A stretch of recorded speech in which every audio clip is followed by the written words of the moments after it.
Sports presents Benning Bites with Damon Benning.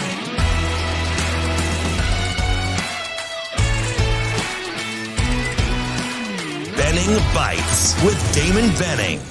Another episode of Benning's Bites. Gosh, there was so much going on over the weekend. It was kind of a excitable show this morning on Coffee and Cream. If you missed us, oh, why did you do that? Don't anymore. We're 7 to 10, 590, 1480. So make sure you're a part of what we do. But I just felt like, and it's hard, so sometimes you find folks have to help me. Like, I don't want to be on a soapbox and I don't want to lecture, but there are just some things that I fundamentally believe to be true because of where I've been and what I've been through. And I think ownership is one of them.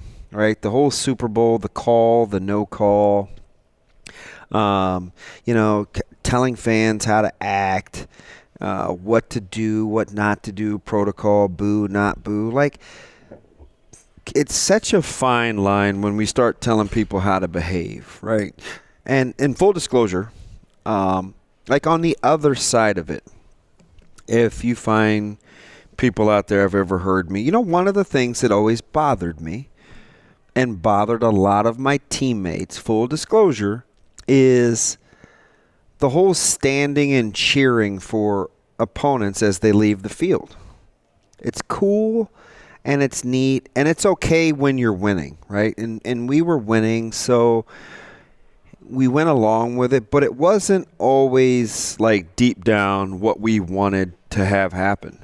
But the whole Nebraska nice thing kind of developed, and our players were like, man, you know what? Like, we kind of want it to be a little hostile in here. We want it to be loud. And you don't have to be nasty and condescending and say a bunch of expletives and put people in harm's way where they don't feel safe, but we never understood the cheering as those teams left. And as we kind of started to understand our creed that we used to say, hey, day by day we get better and better, and we cheer as the winners go by. Yes and no. The practical application of it is to be good sports. The literal sense of it was always kind of a little internal tug of war. I understood it, but we didn't always embrace it, especially if we feel like teams and fan bases didn't act in the spirit of what we were trying to contribute. So there was always this back and forth in our heads. We were like, oh my gosh, do we have to practice what we preach? Sure we do. Does somebody have to be an adult in the room? Sure we do. But it wasn't, sometimes you just wanted it to be a little bit more hostile, right? The reverence for Oklahoma and things like that. You wanted it to kind of be a little intimidating, right? I remember getting treated pretty poor in Tempe when we got our ass kicked against Arizona State. Pre-game, the fan base, the whole nine. And I'm like, you know what? That kind of set the stage. So there's that competitor in me that fights the good guy in me. And where's the balance between being competitive and good-natured? And here's what I've come up with. You can be good-natured and be competitive and still be a fan, right? So, the booing, it's fine. Right? I love Chucky Hepburn. You ask anybody that's been around me the last 10 years, he's closer to family than not. Great friends with his dad. Watched Chucky growing up since he's been in the third grade. And even he embraces the fact, hey, when I don't go to Nebraska and I go to Wisconsin, there's a chance I could come back to play in Lincoln and it's going to be a hostile crowd. He doesn't care. He embraces it. Just have it be because he's a competitor in your building and you're cheering for your teams and not because he didn't choose your school. And even if it's because he didn't choose your school as a fan, that's okay. I'm not going to get on that moral high ground and say don't do that, because if you're a fan of Nebraska, you're trying to give every competitive edge you can, and fans want to contribute in such a way where they feel like they're helping without having the opportunity to compete. That's just what fans do. So I'm not going to get in the habit of trying to police that. Some things you just expect and you sign up for. And playing Division I sports, Division II, wherever you are, you're going to go places and people aren't always going to be nice to you. That's how the real world works. Not everybody cheers for you and wants the best for you. And the better you can learn to function and be conditioned in those environments, the better off you're going to be. And that's kind of where I stand. And this whole whining about the calls in the Super Bowl drove me crazy. And it's partly because of the ownership that we've had to have. I've talked about this ad nauseum, you guys. It's low-hanging fruit for me. The Fiesta Bowl, William Floyd fumbled. He didn't score. There was no clip on the punt return. And we still have an opportunity to win that game if we make the field goal, and we didn't. We're trained to take calls and officiating out of it. We say, we break the huddle. 1, 2, 3, leave no doubt. 4, 5, 6, family. So leave no doubt. That's what coaches want. It's not about one call.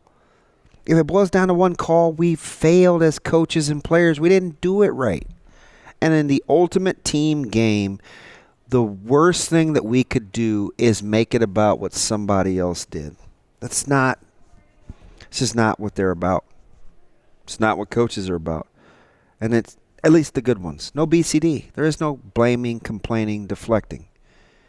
Don't let guys run back punts for 60 yards and very difficult catches across the field where you lack discipline to keep boundary integrity and contain. Don't fumble the football where you give up scooping scores. You were the beneficiary of 2 good calls on catches, no catches on one drive that benefited points. Don't make it about one thing. It's a travesty. You do a disservice to the work you put in as players and as coaches. And remember, that's not how those folks are functioned to handle it. So I'm fired up. And I try not to get on too many soapboxes, but man, the difference between an excuse and an explanation is ownership. That's when real growth happens, which is why I was so excited. And I tweeted this out. If you give me a follow, if you are following, at Damon Benning on Twitter. One of the things that I tweeted out that's important for people to see, Coach Rule talked about the importance and the sequence of a play. And if you're not on Twitter, it looks a little bit like this. I'm going to put that up for you. It's the cycle of a snap. Okay, the cycle of a snap. And you know what it is? Huddle call, review assignment, focus, the play ends, own it, and what's next? Hey, he held me. Doesn't matter. Own the result of the play. Hey, that was PI. Doesn't matter. Owning the result of the play. What's next? Stay in the moment and own it. It's a beautiful thing, and it's how you develop culture. Give us a follow.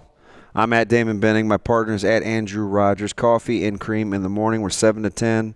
Now got the extra hour. It's here to stay. We may get another one. I mean, people are paying us for hours. We'll do it. We're here for you. Apple, Google, Spotify. Make sure you're a part of what we do because we need you. Give us a call, 888-638-4876.